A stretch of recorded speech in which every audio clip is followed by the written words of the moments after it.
Неделата една седмица пред Великден е празникот Цветници, познати уште како Цветоносна недела и Врбица, што се празнува во спомен на влегувањето на Исус Христос во Ерусалим, кога неговите ученици симпатизери кршеле цвеќе од дрвјата и врбови гранки и сонив, како и со својата облика му го постилале патот по кој минувал.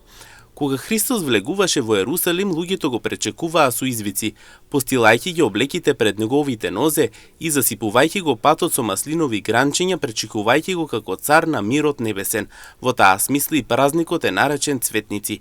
Според толкувачите на Светото писмо, Исус влегол во Ерусалим качен на магаре, затоа што кај источните народи магарето било символ на мирот, наспроти коњите што служеле за водење војни. Магарето мирно му служило на човекот како што Исус му служил на народот. Пречегувајќи го Исус воодушевениот народ со цвеќе, но и со својата облека го постилал патот и пеел: "Осана на синот Давидов, благословен е оној кој доаѓа во името Господово, остана на вистината." Во спомен на влегувањето на Исус во Ерусалим, уште од најраните христијански времиња е востановен празникот Цветници кој се празнува од 3 век.